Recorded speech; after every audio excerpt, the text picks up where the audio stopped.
മുതിർന്ന CPIM നേതാവ് MM Lawrence അന്തരിച്ചു. കൊച്ചിയിൽ ആയിരുന്നു, ആശുപത്രിയിലായിരുന്നു അന്ത്യം. വിവരങ്ങളുമായി ഇപ്പോൾ ഉമേഷ് ചേരുന്നു. ഉമേഷ്, എന്തൊക്കെയാണ് ഇതുമായി ബന്ധപ്പെട്ട വിവരങ്ങൾ?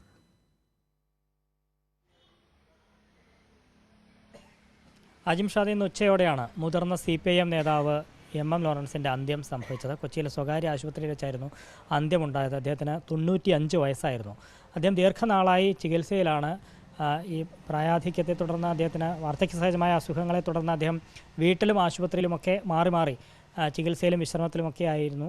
കഴിഞ്ഞ ദിവസമാണ് അദ്ദേഹത്തിൻ്റെ അസുഖം വർദ്ധിച്ചതിനെ തുടർന്ന് കൊച്ചിയിലെ സ്വകാര്യ ആശുപത്രിയിൽ പ്രവേശിപ്പിക്കുകയും ഇന്ന് ഉച്ചയോടെ അന്ത്യം സംഭവിക്കുകയും ചെയ്തത്.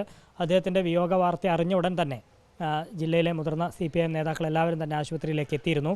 പ്രത്യേകിച്ച് മന്ത്രി P രാജീവ്, എറണാകുളം ജില്ലാ സെക്രട്ടറി CN മോഹനൻ, മുൻ മന്ത്രി S ശർമ്മ അടക്കമുള്ളവർ ഈ ആശുപത്രിയിലേക്ക് എത്തി അന്ത്യോപചാരം അർപ്പിക്കുകയുണ്ടായി. നിലവിൽ അദ്ദേഹത്തിൻ്റെ മൃതദേഹം ആശുപത്രി മോർച്ചറിയിൽ തന്നെ സൂക്ഷിച്ചിരിക്കുകയാണ്. തിങ്കളാഴ്ചയാണ് തുടർന്നുള്ള നടപടികളൊക്കെ ഉണ്ടാവുക. പ്രത്യേകിച്ച് പൊതുദർശനം അടക്കമുള്ള കാര്യങ്ങൾ തിങ്കളാഴ്ചയാണ് നിശ്ചയിച്ചിരിക്കുന്നത്. തിങ്കളാഴ്ച രാവിലെ 8 മണി മുതൽ 9 മണി വരെ CPIM എറണാകുളം ജില്ലാ കമ്മിറ്റി ഓഫീസായ ലെനിൻ സെൻറ്ററിൽ MM ലോറൻസിൻ്റെ മൃതദേഹം പൊതുദർശനത്തിന് വയ്ക്കും. 1 മണിക്കൂർ നേരത്തെ പൊതുദർശനത്തിന് ശേഷം 9 മണിയോടെ അദ്ദേഹത്തിൻ്റെ മൃതദേഹം എറണാകുളം ടൗൺ ഹാളിലെത്തിക്കും.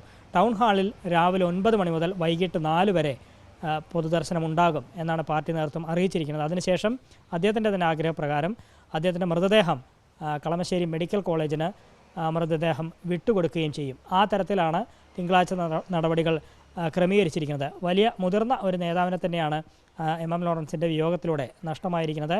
അദ്ദേഹം വളരെ ചെറുപ്രായത്തിൽ തന്നെ കമ്മ്യൂണിസ്റ്റ് പ്രസ്ഥാനത്തിൽ ആകർഷണമാവുകയും 18-ാം വയസ്സിൽ തന്നെ പാർട്ടി അംഗമാവുകയും ചെയ്തതാണ്. ആദ്യകാലമൊക്കെ അദ്ദേഹത്തിൻ്റെ വളരെ ത്യാഗനിർഭരമായ സമര പോരാട്ടങ്ങളുടേതായിരുന്നു ആദ്യകാലങ്ങളൊക്കെ ഉണ്ടായിരുന്നത്.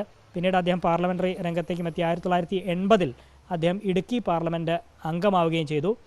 CITUവിൻ്റെ സംസ്ഥാന ജനറൽ സെക്രട്ടറിയായി പ്രവർത്തിച്ചിട്ടുണ്ട്. CPIMൻ്റെ ആദ്യം ജില്ലാ സെക്രട്ടറി ആയിരുന്നു. പിന്നീട് സംസ്ഥാന സെക്രട്ടേറിയറ്റ് അംഗമായി, കേന്ദ്ര കമ്മിറ്റി അംഗവും ഒക്കെയായി അദ്ദേഹം പ്രവർത്തിച്ചിട്ടുണ്ട്. ആ അർത്ഥത്തിൽ ജില്ലയിൽ വലിയ ഒരു മുതിർന്ന കമ്മ്യൂണിസ്റ്റ് നേതാവിനെ തന്നെയാണ് നഷ്ടമായിരിക്കുന്നത്. ശരി ഉമേഷ്.